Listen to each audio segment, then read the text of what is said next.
Well, good afternoon, and I'm very appreciative of you being so quiet so quickly. I expected that to say 3 or 4 times, but that's pretty good. So applause to you guys. That's great.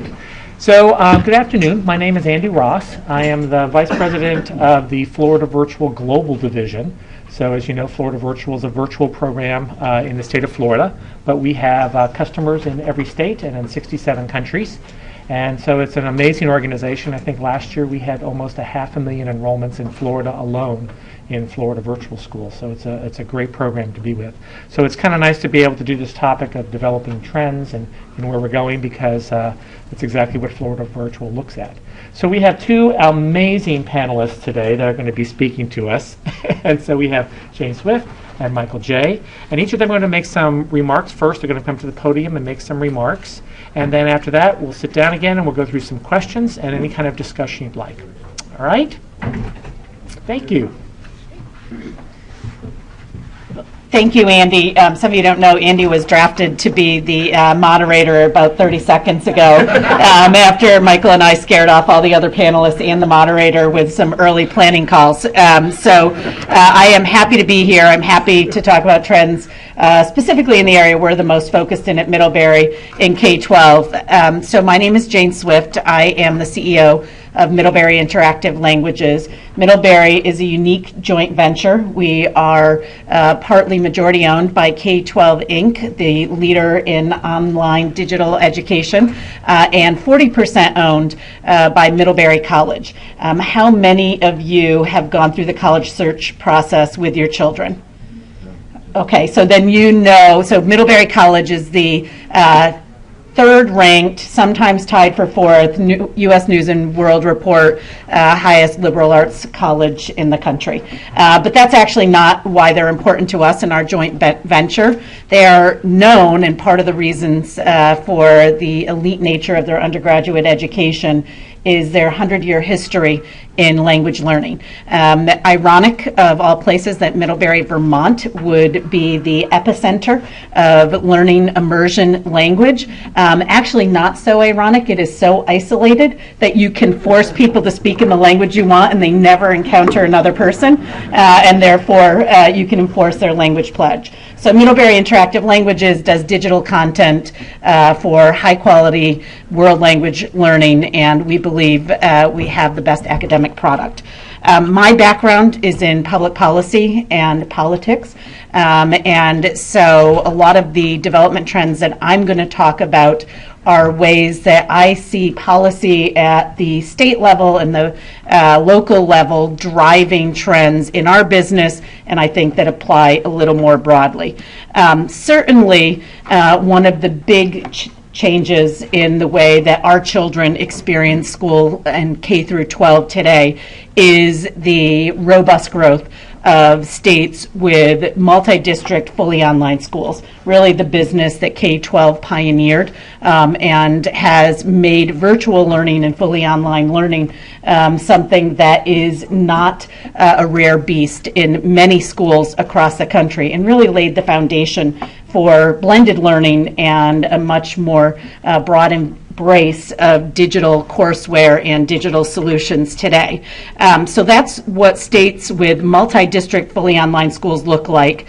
That, as I said, led to the growth of blended schools.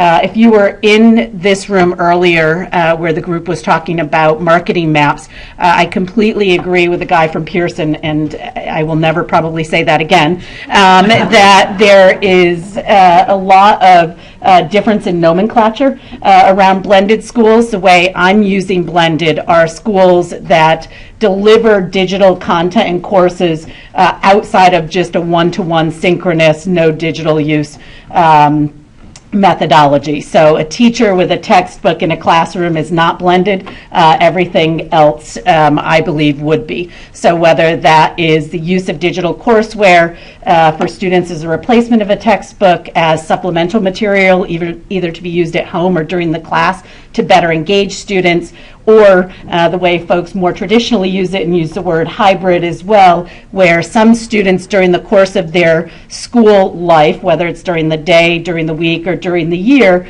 will take a course fully online with a professor or a teacher who is not sitting in the classroom with them, either synchronous or asynchronous. Blended schools have different definitions but are spreading around the country, and as you saw in an earlier marketing map, is one of the many ways that actually in education marketing K-12 that you didn't think could be any more fragmented is getting even more fragmented and therefore more complicated to serve, but I think opening more opportunities for those in education technology. When you combine both state-supported supplemental options of digital schools with blended options, the map becomes more complicated but more broad. And basically, these slides are to show the emerging opportunities for how content is delivered and how learning is achieved in our schools. One of the things that causes in this highly fragmented different delivery models, where probably the easiest thing to do would be to get us all using the same definitions of what we mean by blended, are implementation challenges. The reality in public schools largely, but also often in private and other schools, is that they have a number of different forces that can be solved by political leadership or by educators, but are pervasive across our fairly arcane K-12 system. Lack of funding is something we hear about a lot in a time of diminished resources and a slowly growing economy. Schools often are not a entitlement program and therefore don't get guaranteed funds, and that drives some of their challenges. But the lack of IT equipment and expertise, access to the internet, the lack of a connection between technology and curriculum, and the political challenges and imposition of new mandates like Common Core that I think we'll talk about in a little while actually cause a lot more agita and stress in schools. So Middlebury Interactive Languages has over 100,000 students using our courses, nearly half of them in what we would call bricks and mortar blended implementations. And the degree to which, I was just speaking earlier, schools are struggling to appropriately leverage the academic potential of those schools. So we see all of this digital and technology happening, but I think that looking at maps like those from iNicole that are very exciting and create opportunity has to be measured against the implementation challenges at the ground level in schools. The best way that I've been able to explain to people is it's like texting with your mother. So I got my mother a cell phone a while back. I paid for it. She uses it. But for a long time, she couldn't answer it unless one of my daughters was with her, and she still can't text on it. And the level of technology sophistication in schools looks very different than it does in most of your workplaces, and is something that has to be considered and frankly overcome as we seek to bring all the benefits of digital content, engaging content and learning tools, adaptive learning, personalization to students in the classroom. The three major trends, just to summarize quickly, that I see: blended learning, the high quality content that can engage students, that can personalize their learning, is very exciting, not without its challenges. The use of data to improve outcomes, again, all of the use of these technologies creates a wealth of data.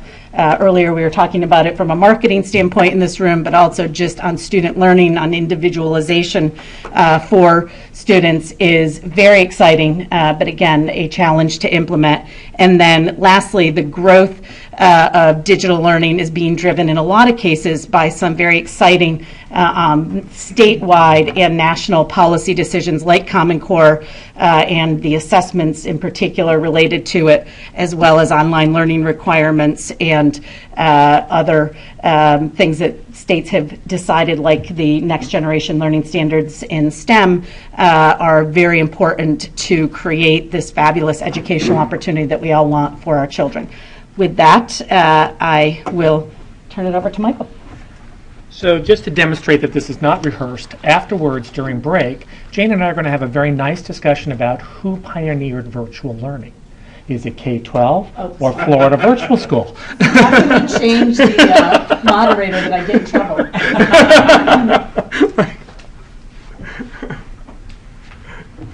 And if you want to attend that fight, we'll be happy to sponsor that. This has been an interesting little road since we were notified about 2 weeks ago that we were going to be giving this session. And what I understood that we agreed on was to do about a few slides about our organization, then we were going to jump in. So I'll do my few slides about my organization, then I'll give you some context, and then I'll talk about those 3 trends that I had prepared. So this is me. Let's see. End of show? No, don't go to end of show. I'm not going to. I want you to know, I heard Robert say that. I knew not to do it. I just want to be real clear. Just a little bit about educational systemics. We were founded in 2001 with the idea that lasting educational change and a systems approach really drives how and why we educate our children. And I've worked in so many organizations where there have been real challenges about organizations to just look near term. Near term is important. You need to be able to realize revenue tomorrow, but at the same time, make sure you're not painting yourself into a corner. And it's more than, it creates greater risk than just around your organization. It has huge risk for organizations, schools that purchase your products and use those products. They've made committed time and effort against those. And so, as I like to tell in organizations that I've been in previously, we need to remain in business in order for us to help education, and we need to make sure we're doing good educational things. We work with organizations to help them have a systemic vision, create sustainable offerings, and business models that acknowledge both technical, social, as well as fiscal processes. So really a holistic approach to that. And I think that's very much in kind with sort of how we think about the use of technologies. So I'll just, again, business expertise. We work around things like product conceptualization, developing use cases. I've worked actually with several of you around these kinds of pieces. Really, one of our core competencies around metadata, around product descriptions of a variety of sorts, work that I've been doing. This is my 30th anniversary doing educational metadata. So you can either cry for me or praise me, regarding where you sit on that fence, and working around data architecture, but we also do a lot around market research. So you can see how it fits all of those components that I mentioned. People say, geez, you can't just sort of settle on one thing. And I say, I don't see how you can settle on one thing and be systemic. So I think we all need to be systemic in our organizations. Just to give you a sense of some of the organizations that I've worked with, 13 years served on the SIF board, so after my bar mitzvah there, I left. And then right now we're driving the Learning Resource Metadata Initiative. How many of you know what LRMI is? Oh, good. Like 2 years ago, there would have been like one little pinky that went up. So that's all good news. If you have any questions about that, feel free to come to me. I'm also the chair of the Content and Content Conference, AAP. If you're not familiar with that conference, it's in early June. But again, real different from the SI conference in terms of how we engage around content. And then, those of you who don't know, I'm also the moderator for the Ed Table Talk that's sponsored by MCH. And the reason we started that Ed Table Talk is we recognize there are a lot of new people entering this marketplace. They don't have the expertise, the knowledge about education. And this is a really good chance to dabble in some different topics and really get a sense of sort of the discourse and how that's thought about. Our next show is actually on January 14th, and it talks about actionable assessment. Again, I thank MCH for sponsoring that show. Again, looking at companies that we've worked with, everywhere from, I was saying just earlier, an 8-person company is about the smallest company we worked with, and we work with companies like Intel, Apple, Houghton Mifflin, others, large. Very, very different conversation, of course, with those organizations, and very different politics. So that's just a little bit about me and educational systemics. Let me do my 3 items. You may do your 3 items. Thank you very much. This is good. So the 3 items that I wanted to add to the discussion, one is something that I firmly believe in, and that's this move that we're going to see from institution to individual. I call it eye to eye. as we look at right now, when we prepare products, both technically as well as how we sell them, we sell those to institutions right now largely. And I think increasingly we're going to see a movement towards really trying to appeal to and address the needs of the individual learner. And that's going to happen to the institution as well. It's going to become very individually focused. And one of the things that we try to do with organizations, the model that we use is, imagine you're building a set of building blocks and you're building something. We want to make sure that when the whole thing turns on its head, it still stands and still makes sense. And that's a real big challenge. We often build products in such a way that it is totally based on an institutional purchase, and if you turn it over, the whole thing falls apart. You need to think about how you build products that it can actually support the individual learner as the center, but still ties into the institutional part of that practice. But I think that's going to be an increasing trend that we're going to see has huge technical implications as well as it does social and economic implications. The next one is looking at actionable assessment and data use, a huge issue. And it has, again, a number of ramifications, not just technical. Technical certainly is what data is useful. Years ago I was talking about this concept of dribble files, which is where you collect every keystroke, every blink, every twitch of a finger, and I'm not sure that I would know what to do with that information, much less having algorithms that help us make sense out of that. There's a slide that I've used in the past, where there are two sides to this. One is that we're sort of collecting more and more data about learners, and at the same time we're creating more and more models about cognition. And there's a general belief by these two communities, when those two tunnels meet, there's going to be a big cheering and we're going to understand everything and it'll all become clear. I think what we're going to realize is that we've left the learner out of that discussion. So, I think we'll have a sense of sort of actionably what's happening, but where the sense-making take place is really with the learner. How do we create tools and technologies that support the learner as an active participant in that process? And I think that's a huge technical issue as well. It really requires design that transcends simple to really look about elegant, about how do you incorporate the learner as an active participant in their learning. The last is really this issue, far more just purely technical, which is this whole issue of device agnosticity. Say that one 5 times fast. Agnostic devices, how's that? Where, we certainly expect that all devices, content should be available on any device. And that kind of worries me. I don't know, so I said the other night that I'm a real nerd, so I am a real nerd. And how many of you know Red Dwarf? Anybody seen that show, Red Dwarf? It's a English, there we go, Red Dwarf. And on Red Dwarf, there's a talking toaster. Which I always find rather easy, and they have little reflective conversations with the talking toaster.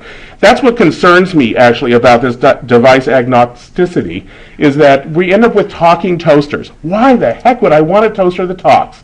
And when we think about technology, about any technology doing everything that needs to happen in terms of all interactions, it gets kind of ridiculous at some point.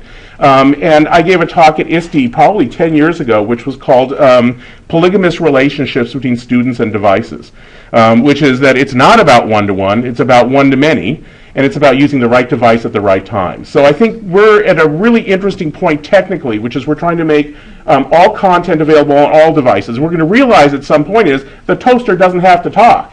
And we need to really think about which is the right device at the right time, and how do we manage a learning environment where a child has access to multiple devices, a teacher has access to multiple devices, and how do we manage that so it's the right device at the right time. So I think these are some of the challenges that we have ahead of us. Great, thanks. Jane, do you want to talk about your 3 a little bit more in detail? That's okay. We can get into it with the questions if you want. All right, good. So the one thing I'm going to add to that is since we're missing our 3rd panelist, so not only am I a last-minute substitute, so beware if you ever say to Karen, I'm here to help, what can I do? Because this is what happens. But I'm going to add also that choice. I'm seeing that whole trend of choice these days. Florida has, virtual schools, charter schools, virtual charter schools, all these different elements that parents are demanding for choice. And so I think that whole parent demand thing is really driving things to be very, very different. So my first question, and Michael's already answered his part of it about what 3 trends does he see coming down. So Jane, I'm going to ask you for your comments, and then we'll go to the next one. Sure. So I would say the rise of digital content, and embedded in that actually are a lot of the things that Michael talked about. Device agnosticity, so we're a single content provider world languages. It is not realistic to think that a school would change their entire learning management system or choose their devices based on wanting to run our fabulous French courses or even our fabulous AP Chinese courses. It's just not going to happen. And what you're seeing schools struggle with is it's not just the device and the content, but then that big middle LMS, SIS, and the degree to which you can make all of those things work together. And so I think it is the technological complications of accessing things that really help kids learn. So our courseware is developed on a pedagogical basis that I think is fairly unrivaled. We've got the best minds in language learning applying research to figure out how to design our courses. But that doesn't take into account whether or not Blackboard makes it easy for you to record your voice and for a teacher to then listen to that recording and give you feedback. And so how you take what is great learning designed, whether it's for content or a device like Amplify, which is trying to do this, all of those things working together to provide the richest learning experience becomes very complex. And so I'm a practicing Catholic, and now I can be against device agnosticity too. But I think it's that complexity of technology and how it prevents, in some cases, when combined with the capacity, actual capacity in schools, the very best learning tools being leveraged, I think is a huge trend. I think the second biggest trend is I have children still in the K-12 system. And if any of you do, you cannot walk into a public school. Most places in America, Texas may be an exception, and not hear about Common Core standards. And you can't talk to a teacher in K-12 public schools today without hearing a lot about Common Core standards. I think Common Core standards are the big trend going on right now in schools. If you're a non-core subject like world languages, or trying to do something that isn't tightly aligned and integrated to Common Core standards as a company, I think you have some very significant challenges. But from a learning standpoint, I think that Common Core standards has both an opportunity and a challenge in terms of how it drives better education in our schools. And most of the debate on this at the policy level is around curriculum, whether or not it's rigorous enough. Do you actually need to know facts about history to pass the history test, which I think misses a big part of the conversation. And I take some pride in Massachusetts' implementation of a standards-based curriculum that has been proven to actually result in increased student learning because it's been measured on a bunch of different tests, even those it wasn't aligned to. And implementation is really critical. And what I'm seeing, and I think a lot of teachers are defaulting to in classrooms, is a move far away from focusing on the individual. In fact, as far away from that as you can, and defaulting to how does everything align to a strand? How does it align to a standard? What box is my student going to check on the assessment? And so on the sort of how are we going to see personalization? Are we going to have adaptive learning, whether you use technology or just great teaching to get there? In the early days, the implementation of Common Core has driven us further away from sort of the place that I think everybody who's pro-reform and thinks education technology has a place to play in that would like for us to go. So that's sort of the negative trend. So I'll do Common Core as two trends, the negative trend. The positive trend, frankly, that I also don't think people have paid attention to, is that in a very short period of time, all of the assessments, which is driving all of the practices, whether you think they're good and bad in schools, is going to happen online.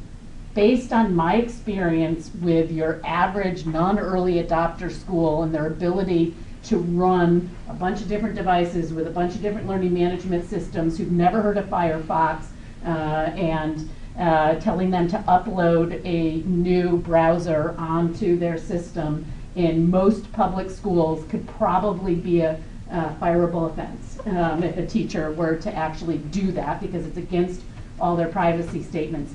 The thought that every student in the country at largely the same time with a level of security that we find acceptable for high stakes testing is going to go online and take these assessments.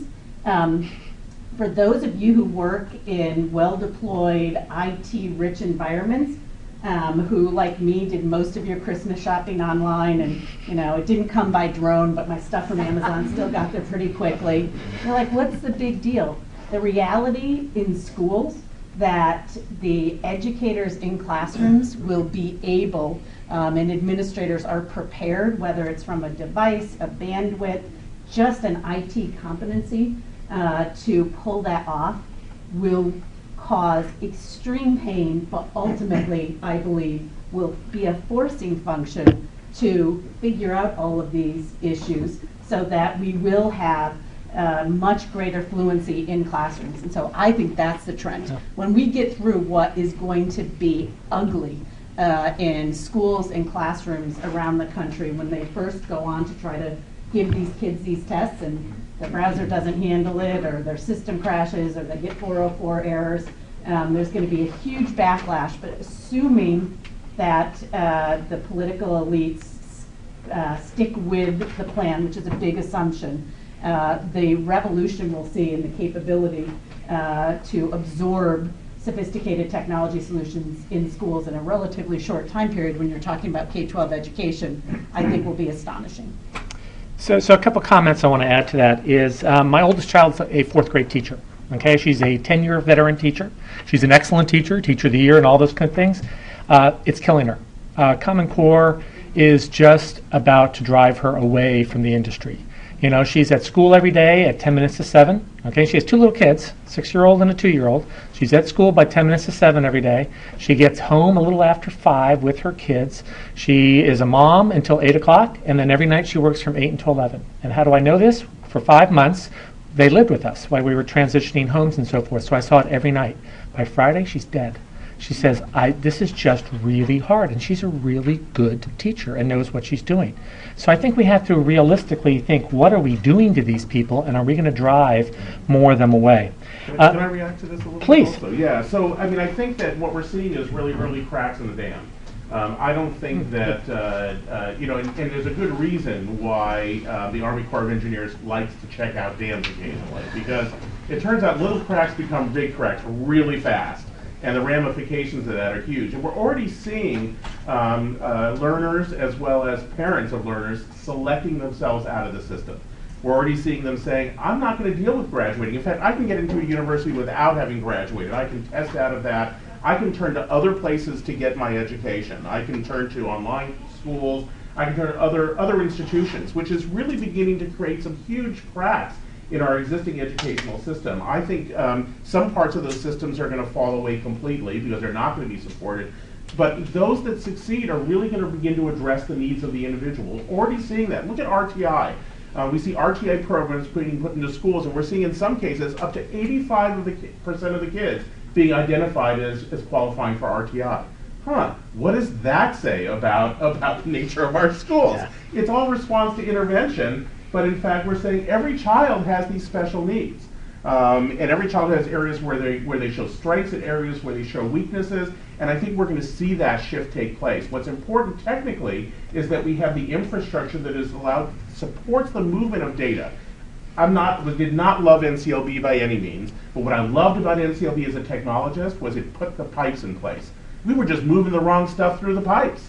What we need to really do is be able to look at data and be able to show progress by every child, not populations of kids. Populations are a mess. That's great for natural selection and evolution. That's not the underpinnings of what our school systems are built on.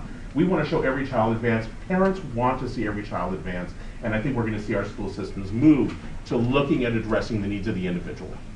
Good. That's excellent. The other thing you can do on Common Core is you could do what Florida wants to do, and that is change the name. Yeah. So no one really knows. Okay. Yeah. I couldn't believe that when I read it. Yeah, a year ago I gave a talk where the title was "The Common Core Will Never Be More Common Than It Is Today," and I think it's borne itself out.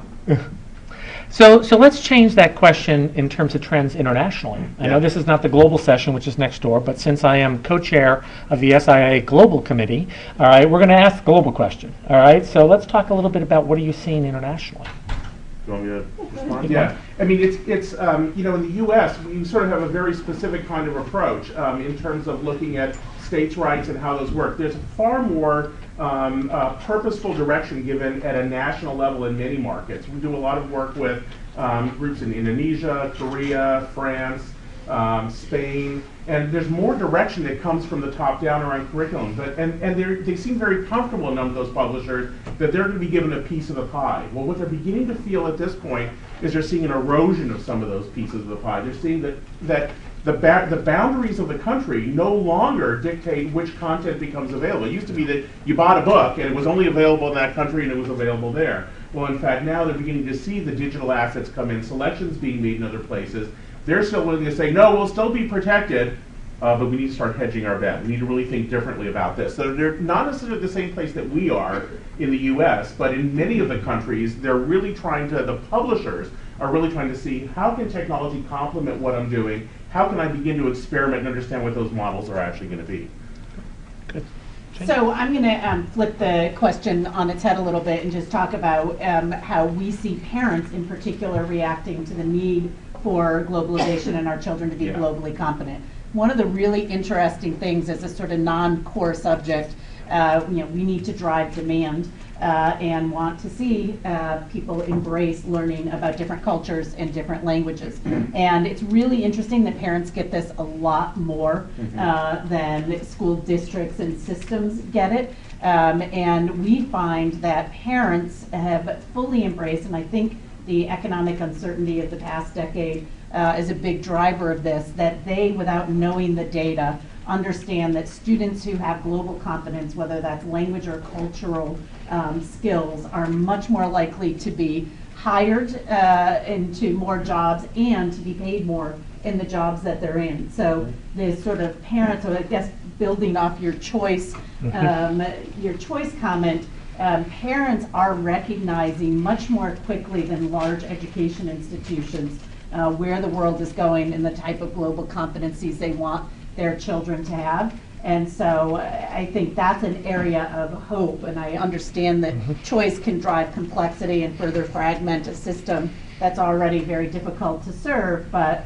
I would say I see parents as driving us back toward whether it's RTI, what my child needs, what their level of engagement is, and I think more parental empowerment will have more global awareness and competency enforced into our schools, but also a lot more of the high quality educational policies and practices that we'd like to see. And Jane, where I see that actually really being reflected is more acceptance of programs like IB, where there's second language learning, there's other cultural pieces being brought in. But what's particularly interesting about IB, and I've been in discussion with that group, is there's almost no technology threaded through IB.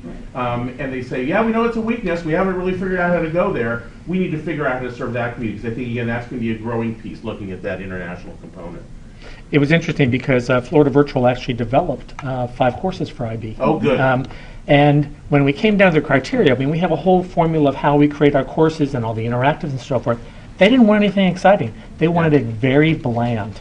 And so take out all that cool stuff that we had put into there, make it much more of a text-based course.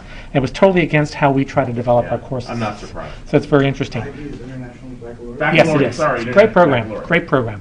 Really is. So they're still exploring what to do with that. So I'm going to add in from international. What I'm also seeing is a huge look towards the U.S. of getting an Americanized education. They still see us as a leader in that area. There is not a week that goes by that I don't get a phone call from some country saying, so how do you do this, and how did you create this, and what can we do together? So it's actually a market that I think is actually growing very, very quickly, and they're very eager for that. I also see internationally an eagerness for an American diploma. There's a large export out of these countries into the U.S. for their colleges, and they're looking for a U.S.-based experience before these students come over to the United States for their college. So I see a lot of that trend going on as well.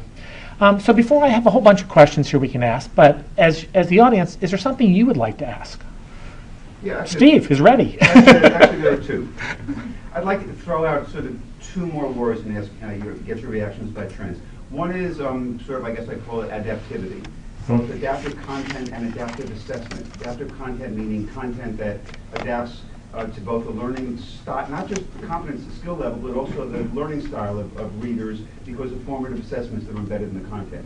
And then the other is assessment that adapts, again, through an intelligent program that will actually ask questions about test takers, about how they reason questions, and then will actually adapt the assessment on the basis of those responses. So adaptivity, and also, Michael, you mentioned one-to-many, but what about many-to-many, which we also call collaboration? Yeah. Both of which have incredible implications for technology, I think. Yeah. I just didn't know if I'd call that polygamy or what that would be then. I don't know what that is. So I would say, I think we hear from schools all the time a desire for adaptive content and assessment. I think the real challenge is simplifying the technology enough that it can integrate with multiple devices and multiple learning management systems and still work at the level of predictability that schools can use. And so to me, I think schools and parents and individual students see the value of adaptive content tied to assessment. I think it's really when you get to the how does that practically work in a school setting that doesn't look all that different since we're in an agrarian economy. And so how do you cross that barrier? But I think what's interesting to note is that personalized learning delivered by great teachers has always been adaptive. It's how we now expand the capability of that. So it's both going to be the technology and the content in the classroom, but also just teachers are still critical to learning. And I think one of the big trends in blended learning is it actually recognizes that teachers are going to continue to be a critical element in learning. And right now they're being driven crazy by Common Core, and some of them are being turned into robots, or they're not having enough energy left at the end of the day to actually do that exciting, engaging learning, which I think is a real issue. But teaching them how to leverage technology to make more teachers able to engage students, teaching them how to leverage the data that comes out of the assessment systems, I think is going to be the other challenge. So a lot of times we overlook the professional development component of these innovations that hold great promise, and I think in adaptive content and assessment, making sure that we do. In the collaboration space, I think that's another area. It's the thing that, PISA doesn't necessarily measure a lot of standardized tests. And by the way, I support standards-based and aligned education. I think there is a way to do it and do it well. I believe Massachusetts has proven that. That doesn't mean every standards-based reform is a good one, but it also doesn't mean every standards-based reform is a bad one. And I think how we allow for that collaboration, which has been a real strength, frankly, in the U.S. education system, the thing we do better than other folks, is going to be really interesting. I haven't seen a lot of great technology innovations that are furthering that, possibly because it may be the single thing that not universally, but across the American education system, we actually do pretty well in classrooms. So you don't have as big a pain point, perhaps. I'm not sure. So I think that when we talk about adaptive content, adaptive assessment, I'm going to go back again to that individualization piece, but we're at a real culture clash right now. We're at a point where we want to address needs of individuals, but we want to do it in this artificial thing that we call class. And so we still group kids in a manner that's inconsistent with the direction that we actually want to go. And it's an artifact of the way that we've taught historically. And I think it's an important step towards that road. I think it has some basic failings. I think that it's very hard to break the cycle. We teach kids how to play school. So they play school. We learned this actually, I was part of the Classroom of Tomorrow project when we first started back in the mid-'80s. And what we saw was we put kids in a classroom in 4th grade and we give them autonomous learning where they really drove a lot of that. They did a lot of work on their technology. They went into 5th grade. What did the 5th grade teachers say? These kids are horrible. They have behavior problems. I don't know how to work with them at all. Why? Because suddenly they were told now what they were going to do. They were asked to sit in their seats and do things in a very linear fashion. It's very hard to break the culture that we have today. And in fact, the adaptive learning sort of helps us begin to address some of that. But that is only a midterm solution. I think we're going to start with very young kids, have them own that curriculum, and I like to think about the term curriculum not as curriculum. Think about curriculum as your CV, right? The C in that CV stands for the word curriculum. Nobody hands you your curriculum at the beginning of your life and fills that out as your CV. Your curriculum is what you build. Your CV is what you build over the life of your learning, and it reflects that. Why can't that be what we're doing in schools? And so adaptive learning is simply a midpoint towards where we're actually going to be. And the role of standards right now, it directs the curriculum instead of being a reflective piece to help guide the development of that CV. So I think we have some shifts, turning things on head, and the technology, this is part of what we're discussing, is the technology here, plays a fundamental role in how we support that system. In the past, we didn't have the infrastructure to do that. We relied on a teacher, and we created a thing called class because the only way you could manage it.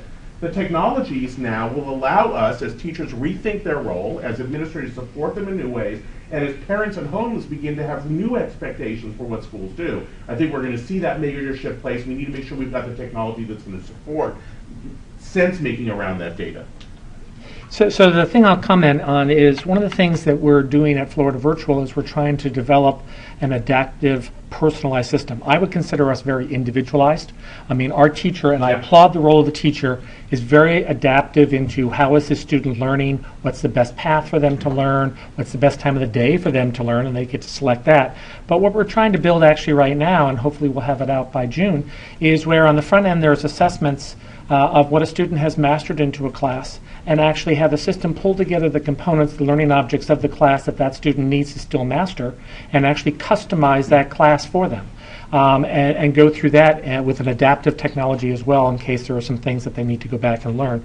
So I think that the components are there, it's putting them all together, and it's giving the teachers the professional development of how to do all this. And I would also just say, don't lose sight of the policy constraints, Oh. because Oh, yeah. as Andy knows, that all sounds wonderful until you go to do business in a state that says if a student can master the content in 30 hours online, that doesn't mean you can give credit to them for that course. They actually have to prove that they have logged a certain number of Right. hours, because they're trying to force new models into old regulatory frameworks that are ridiculous. Yeah. So, you know, why can a kid go deep, right, in math if that's something they're really good at? Spend, you know, more time and create greater curriculum. And I'll tell you why, because they'll never graduate from high school, because all of the rules about how much time they must spend in which subjects and how much content they have to not just master, but the time they have to spend in it is a vestige of an older system that, you know, there's what's possible that I think we would all support, and what technology makes possible, and then there's the reality of trying to fit that into a regulatory and policy system that doesn't change quickly. It does not change quickly, but we are seeing, in fact, changes in that, right? I mean, we are seeing the Carnegie Hour. We are seeing that shifts in terms of that. I mean, it's not big, large scale yet. No. Well, The point is- it is a fact in Florida. Yes. If in Florida a student completes their work at Florida Virtual School in 10 weeks, they're done. They can go to the next class. All right, they do not have to be there for the 16 weeks. Now, conversely, if they need to take 25 weeks, we let them do that as well. That's right. So that pace is determined by what the student is mastering. So it can be done, and it's done on a large scale, but it is a difficult thing to get through on a policy side. I mean, and policy is, as we know this year in Florida, has changed a lot. All right, good. Are there other burning questions? We only have about 4 more minutes in our session. Is there anything else burning that you'd like to ask? I'd just like to build on the policy issue that Jane just mentioned. Yeah. As we look at other places like the advertising industry, which has become much, much more data-driven for the purposes of personalized advertising, you run smack into big, big issues around privacy. And being relatively new to the education industry, I'd be interested in your perspective on what is the state of the privacy rules that we're going to run into in the future if we're not already there, because the technology is capable of doing a lot more than we're using it for today. So you say we had 40 minutes left? You have 3 That's now. such a huge You have topic. 3 minutes Under now. 13 Go or ahead. over 13. Just take it real quick. So quickly I will say, I mean, this is where policy draws very bright lines, right? So if you're doing something online with students and they're under the age of 13, then the answer is you really can't share very much information. It's very difficult. Over 13, you have some more flexibility, but I think it's both the reality of the regulatory structure and then the fear. And so no teacher or administrator is ever going to get criticized for the things their kids didn't do. All right, so when you talk about this collaborative many-to-many and opening social systems, the great fear when you talk about opening those social systems are the things that middle school and high school students might do online. And it's much safer for schools and organizations to prohibit the opportunity for that to ever happen. And frankly, they're not wrong, because the punishment of his daughter allowed access to some program that was used wrongly in a school is much more severe than to counterbalance the perceived benefits she might see by opening her students up to that type of collaborative software. So I think it's both the reality and even more so the perception. I mean, it is actually a marketing issue more than anything else. It's a perception issue.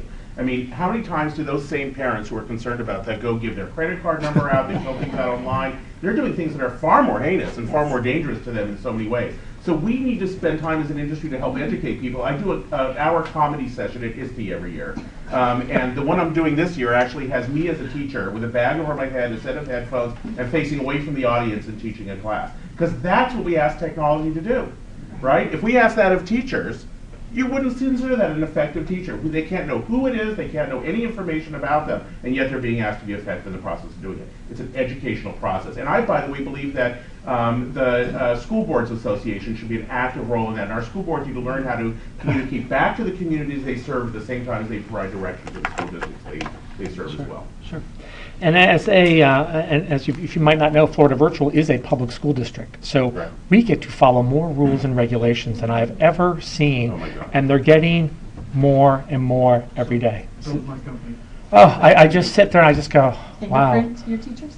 Can we what? Can you fingerprint your teachers? please? Yes, we have to fingerprint our No teachers. joke. But we are a little different. We actually can fire teachers too, so that's a little different.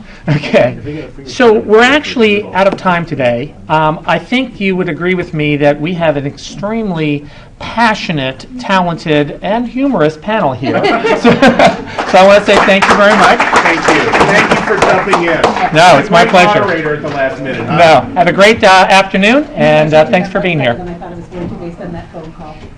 Oh. I think that's how I do this. I just want to introduce you. Okay. Good, thank you. How are you? It's been pervasive. It's really Jane, I still have Hello. more questions, Oh. believe it or not. Okay. I wanted to find out what groups are Oh, actually yes. banding I just together closed to it. try to Or did create something. some Yes. anti Yes. perception or whatever around